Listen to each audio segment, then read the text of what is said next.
성경 마지막 부분에 마라나타라는 말씀이 있죠. 주 예수여 오시옵소서. 우리의 그 믿음은, 우리의 소망은 거기에 있습니다.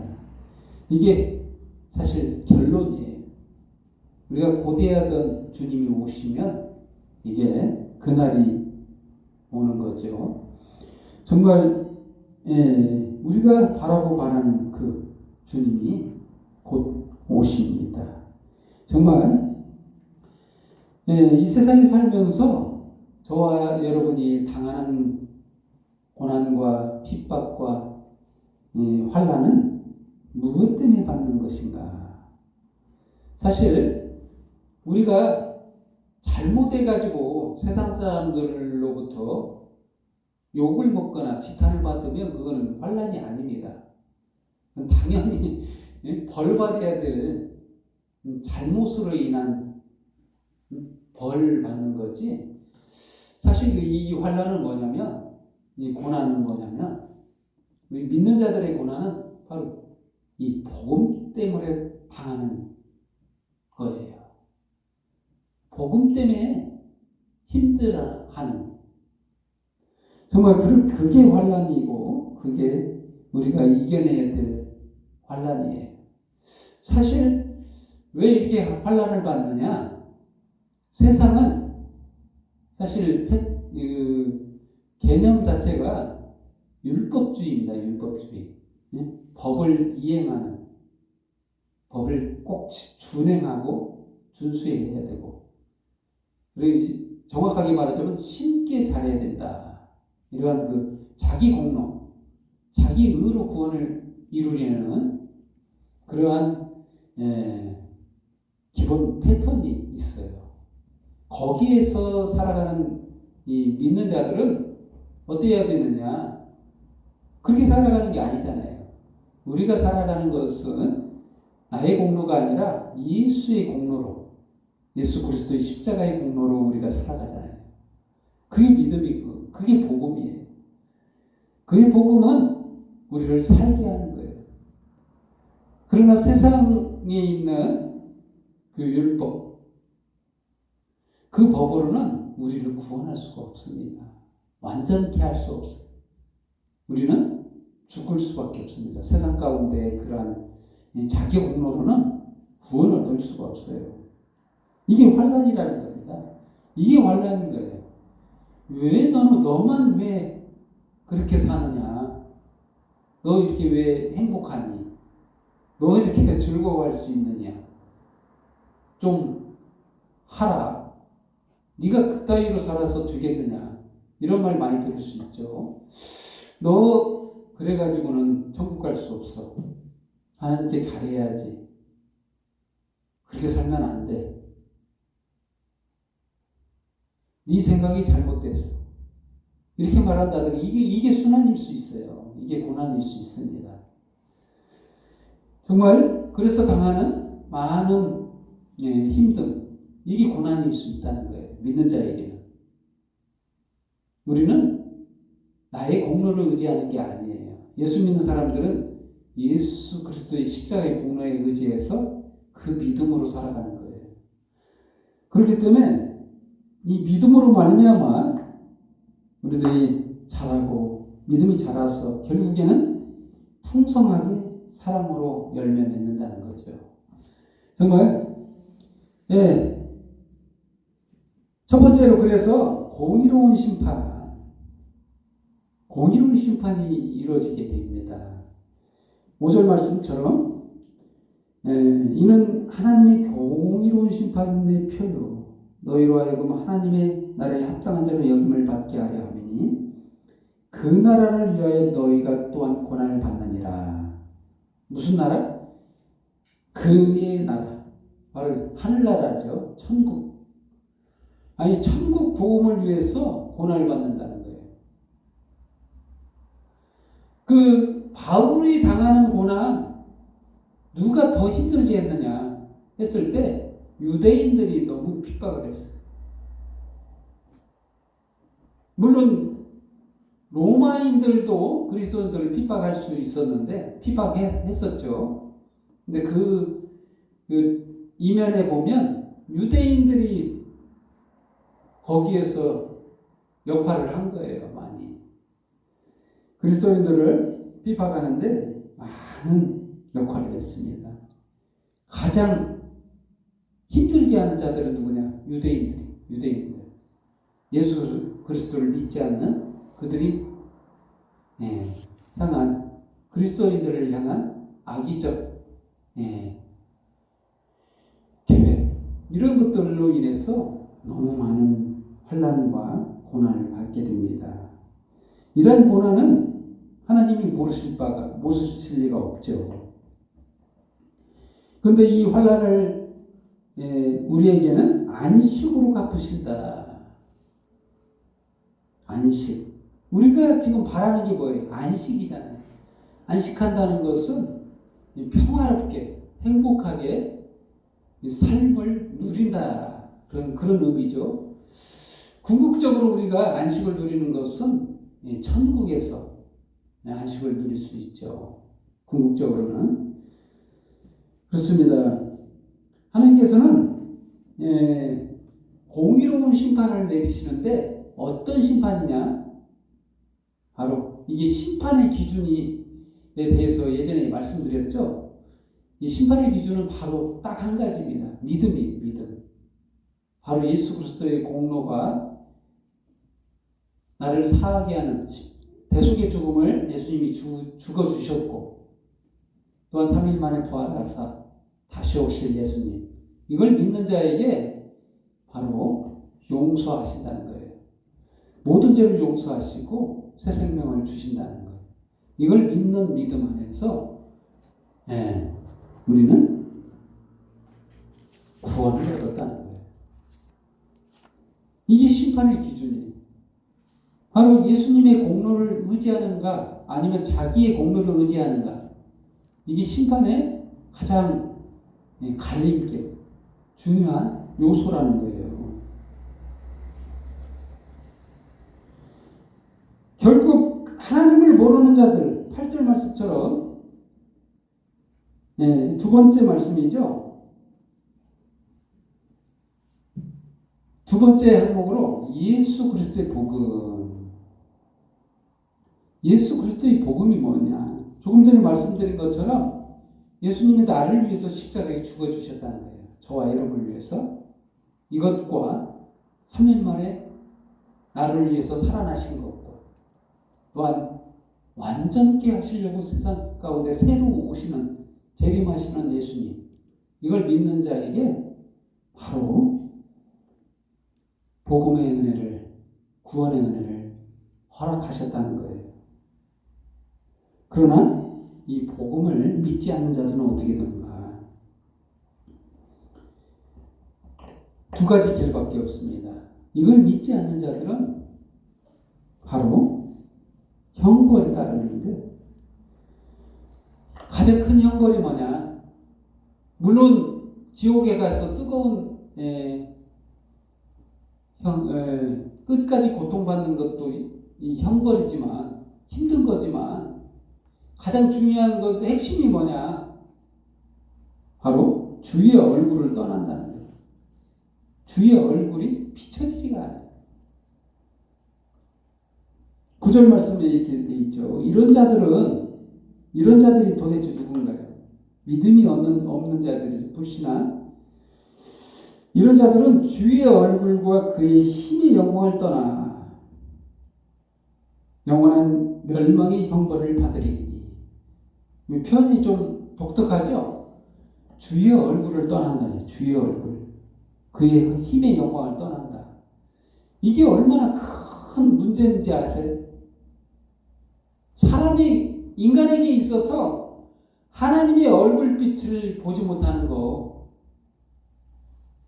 어떤 것과 같느냐면 어항 속에 있는 금붕어가 어항 밖에 떠난 것과 같다. 이런 표현이 어울릴까요? 어떻게 될까요? 파닥파닥 하면서 살아있는 것 같이 보이지만 곧 죽죠. 곧 죽습니다. 얼굴빛을 떠났다. 하나님의 얼굴빛을 떠났다라는 말은 생명의 근원으로부터 뽑혔다는 거예요. 나무는 자랄 수 있는 곳에 심겨져야 하잖아요. 나무가 땅에서 뽑혔다는 거예요. 나 똑같아요. 더 이상 살아있어도 산 게 아닌 거예요. 죽었어요. 그런 뜻입니다. 그의 얼굴빛을, 주의 얼굴빛을 받지 못한다. 그게 바로 죽음이에요. 그게 바로 죽음인 거예요. 응? 죽음이 뭐냐? 이게 진짜 죽음이에요. 하나님을 떠나는 순간 이게 죽음이라는 거예요. 한마디로. 그렇습니다. 창세기에 아담이 범죄했죠. 선악과를 따먹는 순간 이게 어떤 현상이 발생하냐면 하나님을 떠났다는 개념이 되는 거예요. 왜 그러냐면 법을 주셨잖아요. 법을 주셨는데 선악과를 따먹게 되면 정녕 죽으리라. 그래서 말씀이잖아요. 근데 그 말씀을 어겼잖아요. 거짓에 속아서 자기가 하나님 되려고 하나님을 떠났잖아요. 이게 바로 죽음인 거예요. 영적 죽음. 그래서 하나님께서 두고 볼 수가 없어서 아담에게 뭘 주셨죠? 창세기에 잘 보면 이대로 끝나지 않습니다. 선악과 뭐 먹고 끝나지 않고 선악과를 먹자 하나님께 하신 일이 있죠. 아담을 에덴에서 쫓아냈어요. 쫓아내고 쫓아낸 것으로 끝나는 게 아니라 한 가지 일을 하셨죠. 무슨 일을 하셨냐면 가죽 옷을 입히셨어. 잘 읽어보시면 아담에게 가죽 옷을 입혔다는 거예요. 이거는 다른 사람의 희생이 필요하다는 거예요. 이 아담은 아무것도 지가 그 나뭇잎으로 옷을 해 입었잖아요. 자기의 공로로 옷을 입었어. 이 옷은 자기를 구원할 수 없습니다. 자기의 죄를 가릴 수가 없어요. 그렇지만 의의 옷, 가죽 옷은 피를 흘려야만이 옷을 만들 수 있는 동물의 옷이에요. 바로 이 어린 양의 대속의 죽음을 의미해요. 하나님은 인간에게 옷을 입힙니다. 바로 의의 옷, 십자가의 대속의 죽으심을 통해서 구원해 주시겠다는 메시지예요. 그렇습니다. 그렇지만 이 예수 그리스도의 복음, 구원하는 그 은혜를 믿지 못하고 받아들이지 않는 그 불신앙은 어떻게 되냐? 바로 하나님의 얼굴빛을 보지 못한다는 거예요. 9절 말씀처럼 9절 말씀 다시 읽어보면 이런 자들은 주의 얼굴과 그의 힘의 영광을 떠나, 이게 더 심각한 일이라고 했죠. 그리고 나서 결론적으로 영원한 멸망의 형벌을 받으리로다. 얼굴빛을 떠나는 것은 죽음인 거예요. 그 죽음의 결과는 영원한 형벌이라는 거예요. 또한 그날에 10절 말씀, 그날에 그가 강림하사 그의 성도들에게 영광을 받으시고 모든 믿는 자들에게 놀랍게 여김을 얻으시리니 이는 우리의 증거가 너에게 믿어졌습니다. 그렇습니다. 예, 증거. 여기서 증거라는 말이 나오죠. 복음의 증거를 말하는 겁니다. 예수 그리스도의 십자가의 증거. 그 증거가 결실했다는 거예요. 그 증거를 전했는데 뭘로 열매를 맺었냐? 믿음으로 믿어졌다는 거예요. 결실했다는 거예요. 그 결실의 결과 바로 하나님의 나라, 하나님의 열매를 맺었다는 거예요. 첫 열매 이 되신 예수 그리스도를 통해서 우리도 믿는 자들도 열매가 되었다는 겁니다. 그렇습니다. 또한 세 번째로 그 안에서 영광을 누리리라. 그 안에서 12절 말씀입니다. 우리 하나님과 주 예수 그리스도의 은혜로 우리 주 예수의 이름이 너희 가운데에서 영광을 받으시고 너희도 그 안에서 영광을 받게 하려 함이라. 이게 무슨 말입니까? 예수 그리스도의 이름으로 너희 가운데 영광을 받으시고, 예수님의 이름이 영광을 받습니다. 예수님이 왜 영광을 받으실까요? 하나님이 일하신 가운데서 가장 큰 일이 있는데 창조도 큰 일입니다. 근데 결정적 큰 일을 하셨는데 십자가의 대속의 죽음을 죽으셨다는 거예요. 만약에 예수님이 이 일을 안 하셨다면 하나님의 창조는 실패로 돌아가요. 결정적 가장 큰 일을 행하셨는데 바로 십자가의 대속의 죽으심이에요. 저와 여러분을 대신해서 죽어주심으로써 이 창조가 완성이 된 거예요. 응? 완성작이 된 거예요. 인간의 창조가 완성작으로 결말을 맺었어요. 많은 믿는 자들이 생겨났습니다. 그래서 예수라는 그 이름이 영광을 받으신다는 거예요. 저와 여러분들이 예수님께 예수님은 당연히 영광스러우신 분입니다. 예수님께서 다 하셨습니다. 이런 고백을 한다는 거예요. 내 의로는 아무것도 이룰 수 없지만 예수님께서 하신 일은 나를 구원하셨습니다. 라고 고백한다는 거예요. 우리 주 예수의 이름이 너희 가운데 영광을 받으시고, 이런 말을 하십니다. 이게 바로 그 말입니다. 너희도 그 안에서 영광을 받게 하려면, 이 중요하죠? 너희도. 나는 한 것이 없잖아요. 저와 여러분은 구원받는데 창조에 일조하는 것이 아무것도 없어요. 사실은 아무것도 공로를 세운 것이 없는데도 불구하고 뭐예요? 너희도 그 안에서 영광을 받게 하렵니다. 그렇습니다. 이 믿음 안에서 살아가는 그 자체가 동일하게 예수님과 함께 영광을 받는다는 거예요.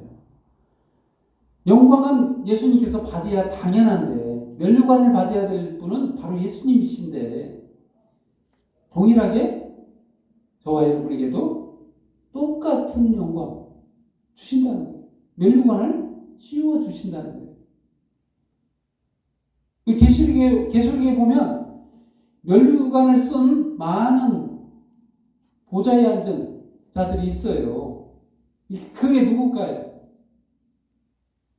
공로가 없음에도 불구하고 공로를 믿었다는 그 한 믿음 때문에 받는 면류관. 많은 자들이, 믿는 자들이 바로 보좌에 앉아 면류관을 받았다는 거예요.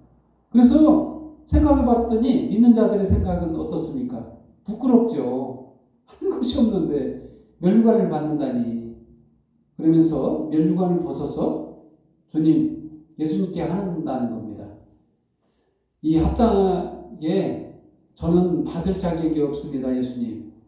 당연히 예수님이 받으셔야 할 영광입니다. 라고 한다는 거예요. 면류관을 벗어서 그분께 드린다는 거예요. 하지만 예수님께서는 하시는 말, 너희도 합당하다. 이렇게 말씀하신다는 거예요. 너희도 합당하다. 인정한다는 겁니다. 하나님의 자녀로 인정하고 천국에서 권세와 영광을 누릴 합당한 자로 여기신다는 거예요. 동일하게 여기신다는 거예요. 그 말씀이 바로 오늘 본문 말씀, 그 안에서 영광을 받게 하려 함이라 하는 말씀인 거예요. 결론을 내리겠습니다. 그날에 나타날 영광, 바로 믿는 자들에게도 동일하게 예수님이 받으실 영광을 주시겠다는 거예요. 언제? 주님 오실 그날에, 강림하시는 그날에 순식간에 우리는 주님 앞에서 영광을 받으신다는 거예요. 뭐 때문에? 예수님이 나를 대신해서 십자가에서 죽어주시다는 대속의 죽으심을 믿는, 부활하사 3일 만에 나에게 생명을 주신 그 주님, 다시 오실 예수님, 그 믿음을 그 믿는 자들에게 동일하게 영광을 주신다는 거예요. 아멘? 얼마나 큰 영광이에요. 얼마나 큰 은혜입니까? 우리가 받을 자격이 있나요? 없습니다, 사실은. 그런데 주신다는 거예요. 아멘? 얼마나 큰 은혜입니까? 이걸 아시고 우리를 소망을 크게 가집시다. 기쁨 속에, 즐거움 속에 살아갑시다. 자유를 누리면서 주님 오실 그날까지 복음을 전하면서 살아갑시다. 아멘? 기도하겠습니다. 하나님 아버지 감사합니다. 저희들이 한 것이 없음에도 받는 그날의 받을 영광, 오늘 말씀을 통해 귀한 주님의 그 은혜를 생각할 때 몸둘 바를 모르겠습니다. 주님 감사합니다. 저희들을 향하신 주님의 그 사랑이 넘쳐서, 이제 차고 넘쳐서 저희들의 삶 가운데 영향을 미치고, 살아가는 가운데서도 기쁨 속에 주님 맞이하며, 주님 어떠한 역경이, 어떠한 환경이, 복음을 믿는 그 믿음 안에서 살아갈 때 당하는 고통이나 순환이나 역경이 우리들을 믿음이 떨어지게 하지 않게 하시고, 굳건하게 믿음이 더욱 자라서 주님을 소망하며 바라며 주님을 위하며 살게 하여 주시옵소서. 이 시간 모든 영광과 경배와 찬양을 주님 앞에 돌려오며 예수님의 이름으로 기도합니다. 아멘. 찬송 38장